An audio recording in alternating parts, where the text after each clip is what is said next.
Apocalipse, capítulo de número 20.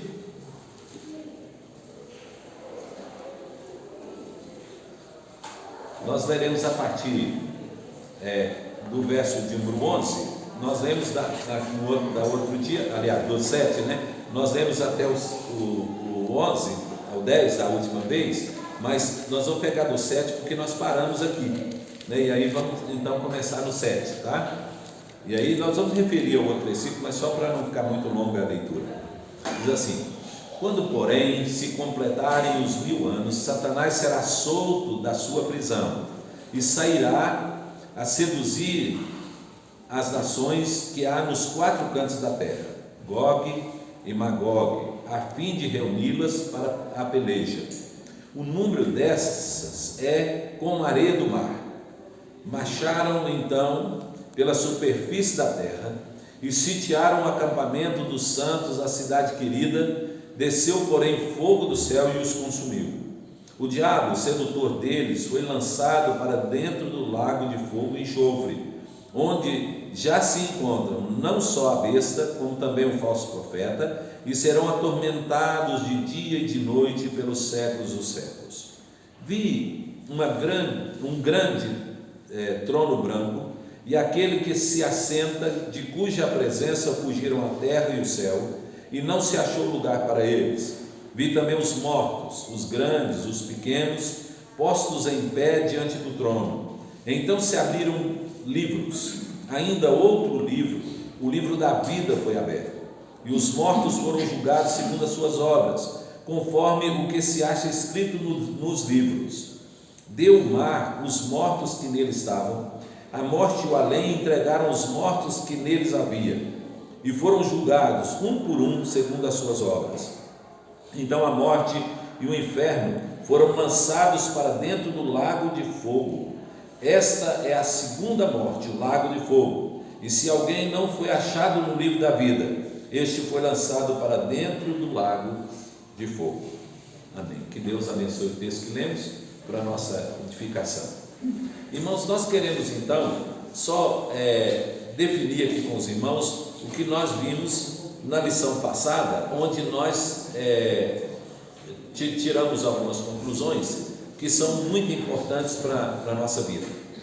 O texto aqui, o início do capítulo 20, fala do milênio, né? E nós definimos aqui, né, que a posição teológica reformada assume que o milênio não é um período fixo de 1000 anos, né? Mas é um período que vai desde a primeira vinda de Cristo, ou seja, quando Cristo nasceu aqui no mundo, né, desde o início do seu ministério aqui no mundo, até a sua volta, ou seja, a sua segunda vinda. Então, o período que compreende entre a primeira e a segunda vinda é o milênio, e não 1000 anos, né, formado desses dias, né, que compõem 1000 anos, mas é um período de tempo em que Jesus veio, estabeleceu a igreja e que a igreja está vivendo na face da terra. Segunda coisa que nós definimos aqui, irmãos, é o curto período de Satanás. Os irmãos viram que Satanás será preso, né? E nós definimos aqui que a prisão de Satanás não é a prisão no sentido de tirar toda a liberdade, né? Porque Satanás foi preso aqui com a grande corrente, os irmãos lembram? Então, nós definimos aqui que essa grande corrente é a limitação da ação do inimigo, que Satanás foi posto numa condição em que ele pode agir dentro de um limite estabelecido por Deus, ou seja, ele só irá agir até onde Deus permitir. Por isso, toda ação do inimigo, especialmente toda ação do inimigo contra o povo de Deus, é necessário Satanás pedir licença a Deus para fazê-lo. E aí nós citamos então 2 exemplos. Nós citamos o caso de Jó, que Deus deu claramente os limites, né? O primeiro é que podia tocar nos bens, né, e nos filhos, mas não podia tocar na vida de Jó. Depois, na segunda etapa, aí podia tocar na vida de Jó, mas não podia tirar-lhe a vida. Então, esse é um limite que Deus estabeleceu, e que aqui nós definimos que é a prisão de Satanás, a corrente, né? Então, nós até mostramos para os irmãos que Satanás é assim, ele tem o limite, porque não é um ser autônomo, né? Ele não decide nada por ele mesmo e age como se não tivesse que prestar conta, né? Ao contrário, Satanás está debaixo do governo absoluto de Deus. Tudo no mundo, todo o universo, tudo está debaixo do governo de Deus. Deus é soberano, inclusive Satanás e os seus demônios, né? E esse período, esse limite que Deus estabeleceu foi figurado aí por essa corrente, né? Nós até mostramos aqui, falando que um cachorro preso numa corrente, ele apronta um estrago muito grande até onde a corrente alcança. Então, até onde ela vai, ele pode causar um mal muito grande, né? Um cachorro bravo, né? Então, assim é Satanás, né? Ele é o leão que anda em derredor, mas não dentro, né? Ou seja, em derredor no sentido assim, ele pode agir ali até onde Deus estabeleceu. O outro texto que nós citamos foi o texto lá de Jesus, quando antes de anunciar para Pedro que Pedro iria negar Jesus, Jesus falou para Pedro que orou por eles à noite, porque Satanás os requereu como para peneirar, como se peneira o trigo, né? Então o texto lá no original, lá diz assim, pediu licença a Deus, né, para agir, né, sobre eles, né, sobre o povo de Deus, né, sobre os apóstolos. E aí Jesus, mas eu roguei por ti, e quando você se converter, ajuda seus irmãos. Jesus falou para Pedro, né? Então definimos aí. E esse pouco tempo de Satanás que está aqui é o período que Paulo falou lá do período em que Satanás, por pouco tempo, falou aos Tessalonicenses, e falando do anticristo, que Satanás iria agir. Então é o período intensificado da grande tribulação. Então hoje nós estamos passando por tribulação, mas haverá um período de tempo em que haverá uma grande tribulação. Então é esse pouco tempo de Satanás. Então Deus vai tirar a corrente e vai deixar que Satanás tenha uma ação sobre a igreja de uma forma tão desastrosa, né, em que nesse período muitos cristãos morrerão como mártires, né, por causa do evangelho. E aí então é um pouco período que Satanás vai estar agindo, mas agindo contra a igreja, né? Lembra? Aqui nós estamos falando da grande tribulação. A grande tribulação não é para o mundo, a grande tribulação é para a igreja, né? E é um pouco período de tempo, é um pouco tempo de Satanás, porque Jesus falou que se os dias não fossem abreviados, correria risco de se perderem até os próprios escolhidos, né? Então por que os escolhidos não se perdem? Porque Deus os guarda e também porque o tempo foi abreviado, né? Então é um pouco tempo de Satanás. Tranquilo aí, gente? Pastor, uma pergunta. Sim. Então, antes de Jesus vir ao mundo, o Satanás estava solto, livre, o poderoso. No Velho Testamento, sim. Estava assim. Aí, depois que Jesus veio, que foi ele estava livre para agir no mundo. Isso. Agora, com a igreja, desde o período do passado, Satanás estava limitado à ação da igreja. Desde antes de Jesus? Desde antes de Jesus. Jó, por exemplo, era um caso. Mas no mundo, a ação do inimigo, né, Jesus falou que o mundo jaz no maligno, né? Então, no mundo, a ação dele é constante, né? Mas a limitação não é para o mundo, a limitação é para a igreja. Então, quem fazia parte da igreja no Velho Testamento estava sobre a limitação. Satanás estava sobre essa limitação. Mais pergunta? Podemos seguir. Então, definido isso, né, nós já entramos aqui no assunto do texto, né, do capítulo 20. Nós definimos também, irmãos, que como o milênio é o período que compõe o nascimento de Cristo e a fundação da igreja, né, até a igreja cristã, né, que compõe os do Velho e do Novo Testamento e nossas vidas. Então esse período até a volta de Cristo, então nós vimos que é um período do milênio. Assim sendo, nós definimos também aqui o que ele fala da primeira e segunda ressurreição, lembra? Então a Bíblia não fala duas voltas de Cristo e nem de duas ressurreições separadas, né? A Bíblia fala da primeira ressurreição e da segunda ressurreição. A Bíblia fala que quem tem direito, né? E aí nós temos vários textos que falam sobre isso. Quem tem direito à primeira ressurreição e quem tem direito da vida eterna são aqueles que estão em Cristo. Então, a primeira ressurreição é daqueles que estavam mortos e que passaram da morte para a vida, né? Que Jesus falou, né? Então, é aquele que ouviu a voz do Senhor, foi chamado pelo Senhor e aí nasceu de novo. Então, é uma primeira ressurreição. A segunda ressurreição se dará na volta de Cristo, quando Cristo vier. Essa é a segunda ressurreição. Aí nós temos a primeira morte. Qual que é a primeira morte? A morte que foi lá em Adão, né? Então, quando Adão morreu, todos que nasceram de Adão nasceram espiritualmente mortos. Aí, crendo em Cristo, foram ressuscitados e voltaram para uma nova vida. Então, Paulo fala em Efésios claramente: Ele vos deu vida, estando vós mortos nos vossos delitos e pecados. Então, a primeira morte, lá em Adão. Qual é a segunda morte? A segunda morte é o inferno, né? Espiritualmente falando, gente, tá? Então, nós tivemos uma morte espiritual em Adão e haverá uma segunda morte, que é a morte eterna. Quem teve a primeira ressurreição, quando recebeu Cristo como Senhor e Salvador, e aí teve uma nova vida, teve uma primeira ressurreição, não experimentará a segunda morte. Tranquilo?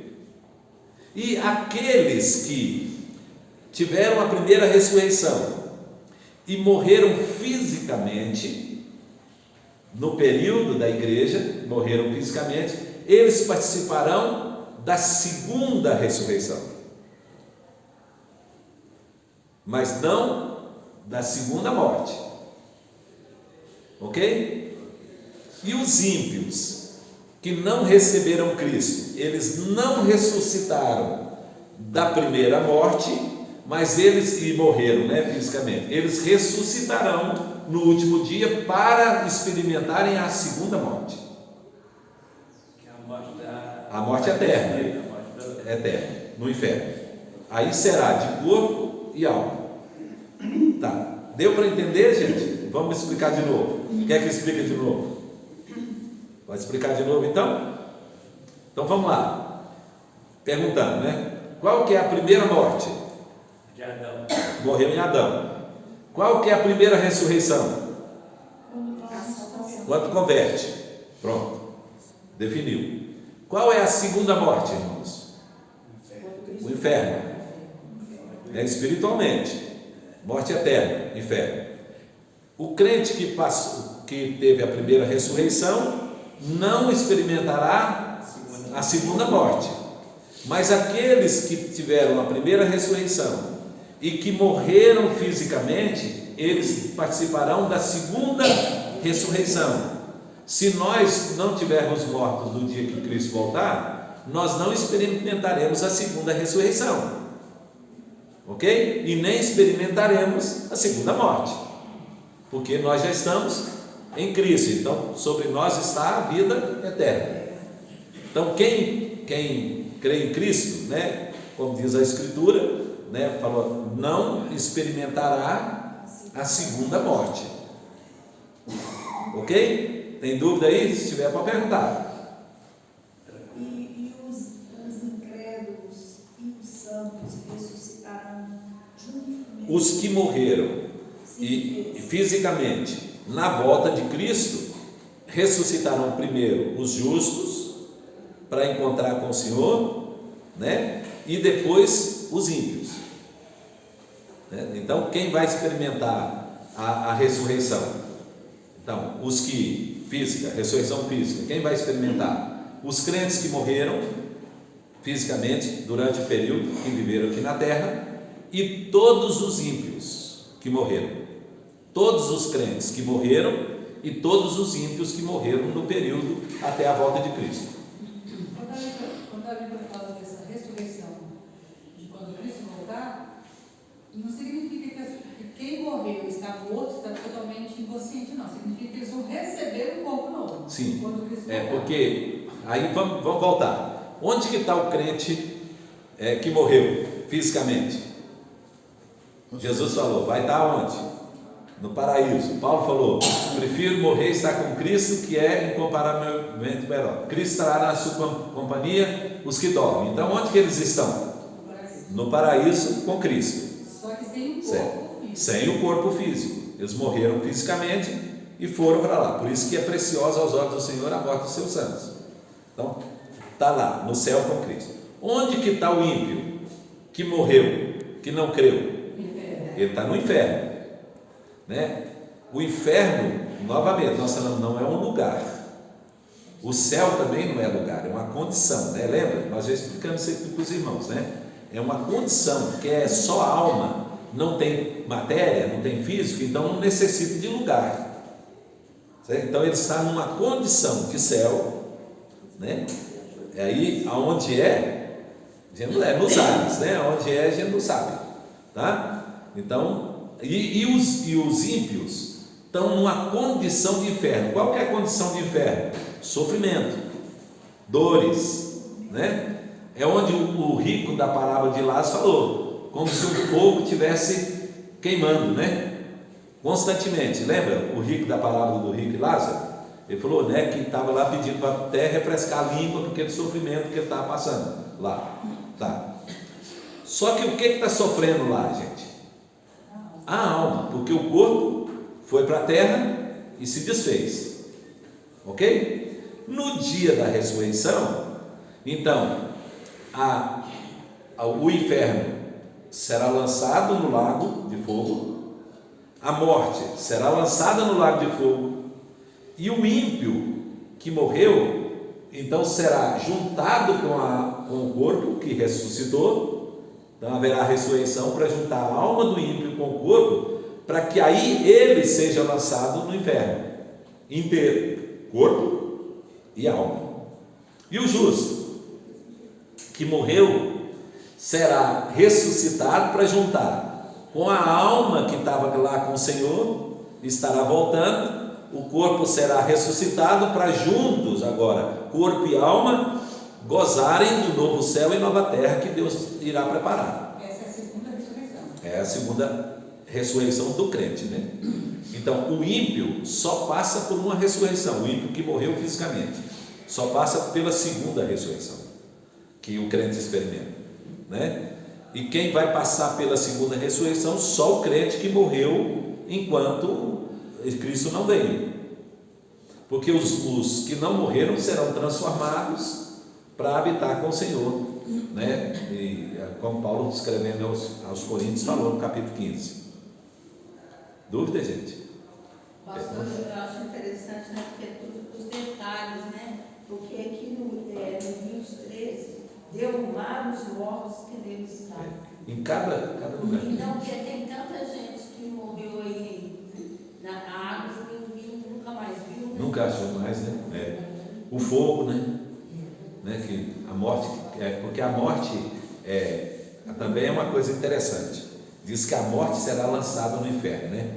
A morte também é uma condição, gente. Assim como o inferno é uma condição, né? Um estado, a morte também é um estado, né? Então, a pessoa deixa de viver porque há uma ação da morte, né, sobre a vida daquela pessoa, sobre a vida para tirar a vida, mas a forma com que isso acontece é extremamente variada, né? Pode acontecer no fogo, na água, no acidente, na doença, né, na velhice. Então, uma porção de formas que pode acontecer, né? Mas aí, quando a pessoa, quando a volta de Cristo, a morte será lançada no inferno, isso no lago de fogo e enxofre, junto com o inferno. Isso quer dizer que a morte e a condenação não terá mais força sobre a pessoa, porque agora elas serão todos lançados no lago de fogo e enxofre. Então não haverá mais morte e não haverá mais inferno. Porque agora o juízo de Deus será aplicado para o lago que arde fogo e enxofre, que é a segunda morte, que é uma morte eterna. Mais pergunta aí, gente? Pastor, então na volta de Cristo, se a pessoa estiver viva, então vai ser só o corpo transformado. Transformado. Só transformado. E o ímpio? O ímpio não vai ter transformação nenhuma, vai ficar como está, do jeito que está, né? É porque carne e sangue não pode herdar o reino de Deus. Então carne e sangue não pode entrar no novo céu e nova terra. Corrupção não pode entrar no reino. Por isso serão incorruptíveis, né? Para que possa herdar o novo céu e nova terra. É nesse sentido aí que eu aí perguntar ao senhor, mas é porque a Bíblia está taxativa com relação a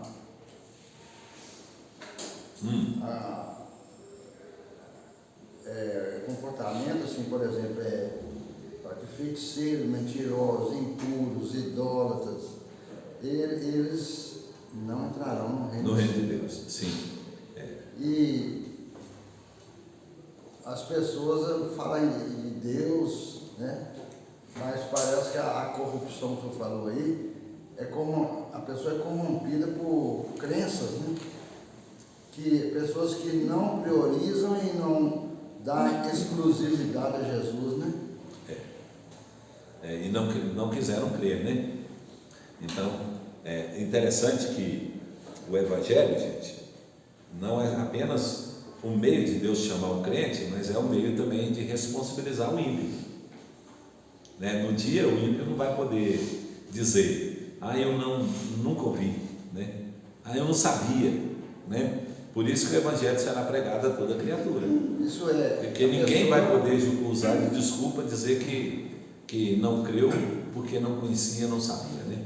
Isso é, a pessoa não dá a Jesus a devida suficiência, né? Na verdade, seu James, é não experimentar a nova vida em Cristo, né? Porque a resposta do crente ao chamado do Evangelho, gente, é uma parte da salvação. Lembra quando nós estudamos aqui sobre a salvação? E começou lá no passado, falando sobre eleição, depois regeneração, né? Justificação, todos os passos da salvação. A decisão é uma das partes da ordem da salvação que acontece, a decisão. Então o crente, ele não é salvo porque ele levantou a mão e disse: eu quero, né? Não, ele é salvo por quê? Porque Deus o escolheu antes da fundação do mundo, porque Deus implantou nele uma semente da nova vida, porque Deus o justificou em Cristo Jesus, porque Deus o santificou e Deus o chamou. Aí quando Deus o chamou, é que ele ergueu a mão e disse sim para Deus, né? Para que ele fizesse isso, Deus precisou colocar nele, no coração dele, arrependimento e fé. Por isso que a fé é dom de Deus, para ele poder erguer a mão e aceitar. O ímpio não tem nada disso na vida dele, então por isso, né? O crente também, pastor, eu não sei se isso é de forma geral, mas ele só vive com consciência acusando ele, como se ele não é uma pessoa obediente, está sempre devendo, né? Sim. O crente vive só assim, em condições assim eu sou pecador, né? Como que eu faço para agradar a Deus? Pois é, mas junto com isso, seu James, tem o outro lado. Tem o lado da consciência da nossa miséria, mas tem o outro lado. Consolo. O conforto da graça, que não é por aquilo que eu fiz, mas é por aquilo que Cristo fez por mim. Sem merecer. Então eu não merecia, eu sou pecador, né? Como Paulo falou, Jesus veio salvar os pecadores, dos quais eu sou o principal. Então a consciência de pecado está aí, né? Mas ele diz: graças a Deus, né? Que nos dá vitória em Cristo, né? Então, e por meio dele. Ele falou que nada pode separar. Então tem os dois lados, né? Tá, vamos lá então. Então o quadro pintado aí, no texto, né, que nós lemos, fala então da prisão de Satanás, nós já definimos, né, que é esse período de tempo, né? E aí fala da porta ser fechada e selada, né, para que no pouco tempo de Satanás isso tudo será tirado, a corrente, o selo, a porta, para que Satanás possa agir sem limitação, né? Então, por enquanto, ele está debaixo da limitação, seu poder está limitado, sua ação está limitada, mas depois, no pouco período, ele vai enganar as nações, ele vai sair para enganar as nações, né? Esse enganar as nações, o que significa isso? Tem a ver, irmãos, com esse pouco tempo que Satanás vai sair, para convencer as nações a agirem contra a igreja e contra Cristo. Então, o período da grande tribulação é o tempo em que Satanás vai ser solto e ele vai então unir as nações todas, né, e dos 4 cantos da terra, para juntar todos para agirem contra a igreja e contra Cristo. Então, no texto aqui fala sobre isso, né? Então, esse momento aí da ação de Satanás é no convencimento a todos aqueles que estão no mundo, vivos no mundo, para agirem contra a igreja. Então fala que ele vai reunir todas as nações, o texto diz aí, né? E aí para um grande dia, e esse grande dia é descrito aqui como o tempo da batalha, né, de Gog e Magog, e que também lá Ezequiel falou que é o lugar do Armagedon, né? Então essa é uma figura do local onde as principais batalhas do povo de Israel aconteceram, né? No chamado Gog e Magog, e aqui também definido como Armagedon. Então é um lugar definido para uma batalha, onde todas as nações se juntarão e virão contra a igreja, né? E aí diz que eles vão cercar a cidade de Deus. Então nós definimos aqui que a cidade de Deus fisicamente era Jerusalém e que espiritualmente é a igreja. Então isso quer dizer que toda a igreja estará cercada por Satanás e seus agentes e as nações, né? Então é nesse período que o anticristo vai estar agindo, é nesse período que o falso profeta, que Satanás, o dragão, vai estar agindo contra a igreja, que nós já vimos aqui nos capítulos anteriores e que ele está recontando a história. E nesse lugar, nessa batalha, Cristo então virá e vencerá das nações e Satanás, porque sairá fogo, né, a espada como fogo da sua boca, e cairá fogo do céu, e irá então destruir, né, esses inimigos de Deus. Vai destruí-los como, irmãos?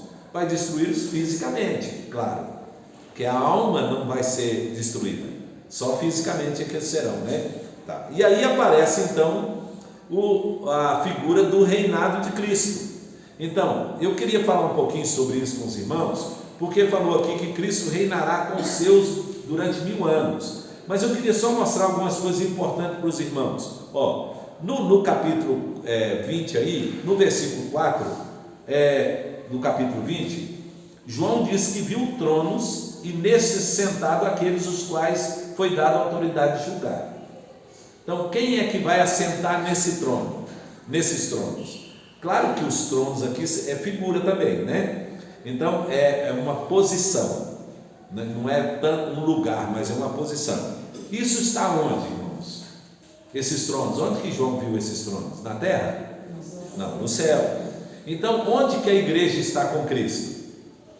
No céu e não na terra. Por isso que não cremos naquela visão do milênio como acontecendo aqui na terra durante 1000 anos, porque os tronos estão onde? Nos céus. Onde Cristo está reinando com os santos? Nos céus. E esses santos aqui que ele viu foram aqueles que lá no capítulo 6, lembra? Que ele viu que vieram capítulo 9, que vieram da grande tribulação, que lavaram as suas vestiduras no sangue do Cordeiro. Eles agora estão aqui assentados nos tronos, e eles vão julgar quem? Então, Paulo falou sobre isso, Jesus falou sobre isso, né? Que nós assentaríamos no trono e julgaríamos, assentados nesses tronos, nós julgaríamos, primeiro, nós julgaríamos os ímpios, né? E julgaríamos também a nação de Israel, que não se converteu, e julgaríamos os anjos, até os anjos caídos, né? Então, juntamente com Cristo, a igreja estará reinando e julgando então com Cristo lá no céu. Então ela está no céu, não na terra, né? Então, e outra coisa, não existe nenhum texto aqui nem no Apocalipse e nem na Bíblia onde diz que a igreja estará na Palestina ou em Jerusalém julgando. A igreja está onde, gente? No céu com Cristo, assentado nos tronos, julgando as nações, né? Então, quem é que está lá? O corpo ou a alma, irmãos? A alma, porque ele diz aqui, eu vi a alma. Ele diz, eu não vi o corpo, né? Então, depois ele diz assim, ó, vi no trono, e aí, olha o verso 4, olha o 4. Aqueles que têm autoridade para julgar. Vi as almas. Olha, quem que ele viu então? Ele viu a alma e não o corpo. Então aquela ideia que está sendo passada aí no Deixados para Trás, lembra? Nos filmes, né? No livro Deixados para Trás, né? Aquela ideia não é bíblica, porque aqui João viu almas e não corpo. Então o arrebatamento secreto da igreja não existe, irmãos. Isso não é bíblico, né? A pessoa dizer, vai vir, vai arrebatar secretamente, uns vão ficar, outros vão para o céu. Não.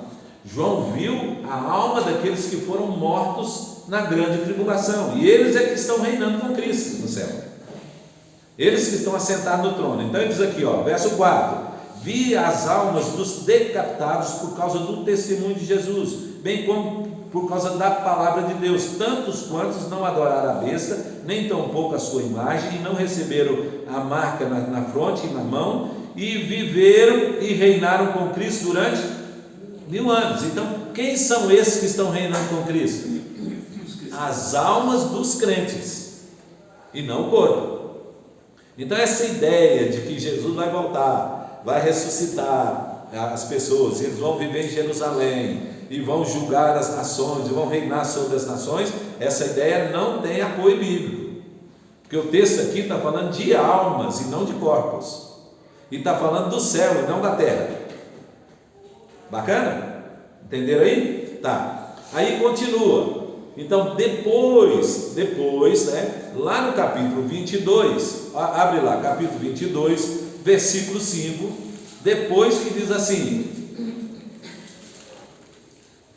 versículo 5 do 22: então já não haverá noite, nem precisam de luz de candeia, nem de luz do sol, porque o Senhor Deus brilhará sobre eles, e reinarão pelos séculos dos séculos. Aqui agora, quando vai ser, irmãos? Depois do juízo final, no novo céu e nova terra. E agora quem é que vai estar reinando? Todos os crentes. E agora eles estão o quê? Reinando no céu ou na terra? Na terra, porque aqui já é concordo, aqui já é concordo, na novo céu e nova terra. Por isso está onde, irmãos? Está no capítulo 22. Se os irmãos olharem no capítulo 21, Deus criou um novo céu e nova terra, e esses que estarão reinando com Cristo aqui pelos séculos dos séculos, é no novo céu e nova terra. Ele já é em corpo, porque já é ressurreto e já é transformado. Cíntia? Agora, na nova terra, na outra eu venho pescar, não. Vai ter churrasco, tem que ter. Isso vai ser. Picanha vai dar na árvore, viu, Beto? A gente pode pensar assim: vai acontecer a ressurreição dos mortos em Cristo. Isso? A ressurreição dos ímpios. Sim. Do corpo. Depois, o corpo dos crentes que estão na terra será transformado, e essa terra será transformada. Sim.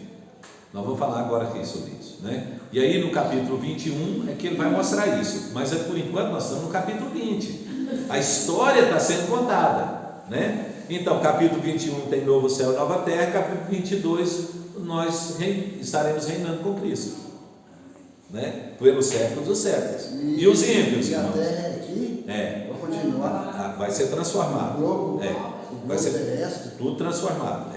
Eu achei que era. O novo aqui, a palavra novo não é outro, né? A palavra novo é no sentido de transformado. Eu achei que era Nova Jerusalém, era no céu. Não, outra coisa, nós definimos quem é a Nova Jerusalém, irmãos, que desce do céu. É a igreja, não é a cidade. Então, pode ser que no novo céu e nova terra vai ter até rua de ouro, mas essa figura não é a figura do Apocalipse. A figura do Apocalipse é que quem desce do céu ataviado como noiva para encontrar com o Cordeiro, com o noivo, que é o cordeiro, é a igreja de Cristo, ela que é a esposa, né? E não uma cidade. Uma cidade não pode casar com Cristo, uma cidade não pode ser noiva de Cristo, não é? Então, se você olhar lá na visão, depois nós vamos chegar lá, gente, né? Estamos apressando, nós vamos chegar lá. Quando você verá lá que ela está descendo do céu, ela está descendo ataviada como noiva, para encontrar com o noivo, que é o cordeiro. Quem é a noiva do cordeiro, gente? A igreja, né? Tá, nós vamos chegar lá, né? Depois. Ok, então, gente?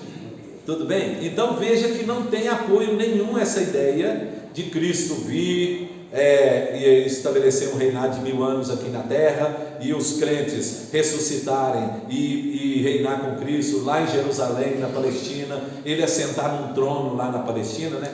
Não tem apoio bíblico para isso, né? Isso foi uma teoria inventada, né? E que infelizmente muita gente adotou essa ideia, né? E aí vem, né, os livros da Ellen White aí, que falou sobre Deixados para Trás, o filme, né, dá essa ideia aí, porque está baseado nessa teoria, que não tem respaldo e não tem apoio bíblico, né? Desde Agostinho, né, para cá, essa ideia caiu, né, porque ele defendeu a ideia, e os outros teólogos todos vieram com a mesma posição. A Bíblia fala que Jesus vem buscar a igreja. Aqui ficar aqui, né? Aqui tiver aqui. A igreja, hoje nós temos uma igreja visível e uma igreja invisível. Qual que é a igreja visível? É a que compõe os crentes aqui na face da terra. Essa é a igreja visível. Qual é a igreja invisível? Aquela que compõe todos os crentes que existem. Aqueles que estão aqui e os que já morreram estão no céu. Então Cristo vem buscar qual igreja? A da terra. Porque a outra está com ele no céu. Ele não virá na sua volta, ele não trará na sua companhia os que dormem. Na Bíblia não fala isso? Então, mas a igreja vai reinar na terra. Na terra, com ele, no final, depois de tudo, depois do julgamento final e depois da condenação eterna. Vai levá-la e volta. Não, a igreja não vai para o céu, a igreja vai para os ares, os que estiverem aqui na terra. Vai encontrar com o Senhor nos ares, né? Para quê? Para o juízo de Deus ser aplicado sobre os ímpios, para não correr risco do justo ser atingido, né? Aí lembra lá, nós vimos que o santuário foi medido, foi separado. Lembra que quando Deus estava vendo a grande Babilônia de sair do meio dela, separando o povo de Deus. Então o povo de Deus é contado, separado. Período que ela vai ficar nos anos. Nós não sabemos, né? Sabemos que será até que o juízo seja aplicado, né? Tá, beleza aí, gente? Tranquilo? Nós temos mais uns minutinhos, né? Eu queria falar sobre, então, nós já falamos sobre o reinado dos crentes, né? Agora, o significado da ressurreição, da primeira ressurreição, da segunda morte, nós já explicamos para os irmãos também. E depois eu queria falar aqui com os irmãos agora sobre como será então o julgamento dos ímpios, tá? Primeiro nós falamos sobre a derrota de Satanás, né? Então vai juntar num lugar toda a ordem dos demônios e Satanás todos. Nós vimos lá nos capítulos anteriores que ele falou que Satanás, a besta, né, e o falso profeta reunirão as pessoas de uma ordem de demônios assim incontáveis, né, que virão todos para esse dia da peleja. Mas na peleja a igreja não lutará, né? Quem é que vai lutar na peleja do último dia? Cristo, né? Então ele virá nos céus e ele vai destruir os ímpios, né? Ele vai destruir o Satanás e os seus anjos. Então a vitória da igreja é por meio de quem? De Jesus. A vitória da igreja não é por meio da igreja. A igreja vence o diabo e os seus anjos com a sua morte. Então quem morreu por causa do testemunho de Cristo venceu, né? Por isso, lembra que eu falei aqui de uma mulher que na França, na França não, numa das cidades da Itália lá, não lembro o nome agora, que falou que o governador falou com ela que iria matar um um filho a cada dia se ela não negasse Cristo, né? Aí ela disse assim: viva, te vencerei, morta, te vencerei mais ainda, né? Por quê? Porque é pela morte, pelo nome de Cristo, que a igreja se torna vencedora. Então eles venceram, os que morreram venceram por quê? Porque eles morreram em nome de Cristo. Então eles venceram Satanás e o diabo, porque o Satanás apostou, gente, que se matasse, os crentes iriam destruí-los, mas nem a morte pode destruir o crente, não é? Nem a morte pode destruir o crente. Então, porque é pela morte que o crente vence, né? Tem a vitória sobre o diabo e seus agentes. Ela se chama Felicidade. Felicidade. E eram 7 filhos. 7 filhos. Tem o lugar dela aí, se alguém pesquisar aí, vai achar aí. Pastor, a senhora falando, eu entendo perfeitamente essa questão, né? Da morte, pra gente é bom, né? Porque a gente está mais próximo de Deus e tudo mais. Mas como que muito assim, né? Como eu posso falar? Sabe os extremistas? Eles falam assim: vou morrer por Cristo e tal. Como que separa isso, sabe? Sim. A pessoa... Tá, pois é, porque é o motivo da morte, né? Então, qual é o motivo da morte do crente? O motivo da morte do crente ele venceu, ele cumpriu o tempo que Deus determinou, ele cumpriu o propósito dele aqui na terra, Deus o chamou. Então, a morte do crente é um retorno para a casa do Pai, não é? Então, é um retorno para Deus. A pessoa, quando morre, o crente, quando morre, está voltando para Deus. E o ímpio? Qual que é o sentido da morte para o ímpio? Bom, para aqueles que não querem morrer, é desespero. Para aqueles que buscam a morte, eles entendem que é uma saída para a dificuldade que eles estão vivendo. Então, quando uma pessoa que não é crente tira a vida, ele está dizendo assim, que a morte é um meio dele livrar do sofrimento que ele está na vida, né? Então, por isso que ele pensa dessa forma, né? Mas a morte é justamente o fim da esperança do ímpio.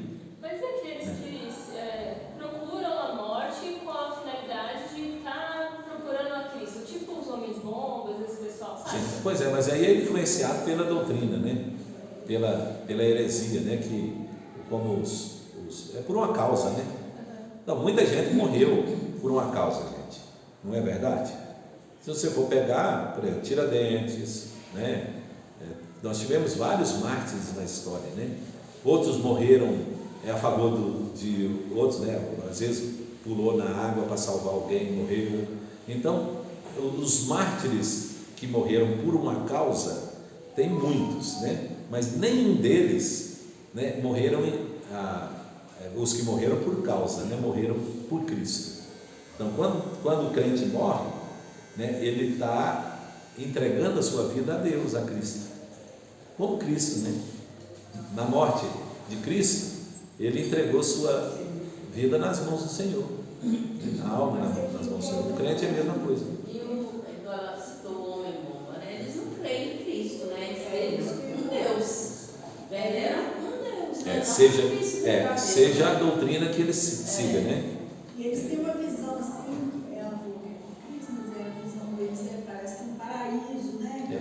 Há uma esperança, né? Por exemplo, vamos pensar aí os islamitas, né? Os que praticam o islamismo, né? Eles acham que se eles morrerem numa situação dessa, eles serão beneficiados de maneira diferente dos outros, né? Lá por causa disso, né? E aí, isso tudo é obra, gente. Tudo é obra, né? Porque nós não cremos que ninguém é salvo pelas obras, né? Mais perguntas, gente, antes de terminarmos? Cíntia? No versículo 15, fala sobre todos que foram colocados com o nome do livro da Bíblia. Sim. Esse livro da Bíblia é aquele livro que Apocalipse está falando, que Jesus abriu o livro. Sim. Esse livro da vida é onde fala sobre os eleitos. Não tem como alguém agora decidir, eu quero participar, ter meu nome no livro da vida. Não é o eu quero, né? São os eleitos por Deus. E sim, que estão lá no livro, né? Tá. Aí, semana que vem, gente, nós vamos falar justamente sobre essa questão aí do juízo de Deus, né? O juízo final, que está aqui a partir do versículo 21, tá? Então, aí tem livros e livro. Então, tem os livros que foram escritos, as obras dos homens, e tem o livro da vida, que foi escrito o nome dos homens, né? Ou seja, da humanidade, né? Dos crentes. Então, nos livros que foram abertos, está ali as obras dos ímpios e dos justos, mas o livro da vida só tem o nome do justo. Certo? Nós vamos ver então na aula que vem, tá? Tem mais pergunta? Não? Bacana, lê de novo o capítulo, viu, gente? Lê aí para a gente, depois aqui na próxima aula, a gente trabalhar mais aí, né? Ok? Vamos ficar em pé então para a gente terminar?